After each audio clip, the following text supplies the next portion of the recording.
வெற்றிமாறன் இயக்கத்துல சிம்பு நடிக்க போற இந்த படம் இப்போ டிராப் ஆயிருக்கு. அதுக்கு காரணம் சிம்புன்னு சொல்றாங்க. ஏன்னா, அவங்க அதிகமான சம்பளம் கேட்டதுனால. வெற்றிக்காகவே காத்திருக்கும் சிம்பு இப்படிலாம் பண்ணலாமா? சிம்புக்கு ஏதாச்சும் நீங்க அட்வைஸ் குடுப்பீங்களா சார்ன்னு திருநெல்வேலியிலேருந்து விக்னேஷ் கேட்டிருக்காரு. சிம்பு இன்றைக்கு இருக்கின்ற நிலையிலே அவருக்கு தேவைன்னா அது ஒரு மிகப்பெரிய வெற்றி படம்.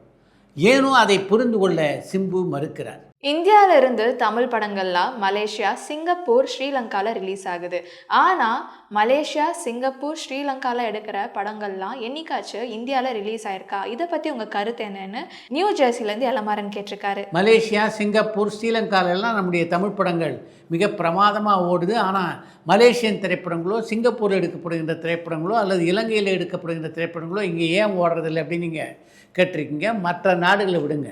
அண்டை மாநிலமான கர்நாடகாவுக்கு வரும். கர்நாடகாவிலேயே நம்முடைய தமிழ் திரைப்படங்கள் பார்த்திங்கன்னா ஏறக்குறைய எல்லா திரைப்படங்களும் வெளியாகின்றன, மிகப்பெரிய வெற்றியும் பெறுகின்றன.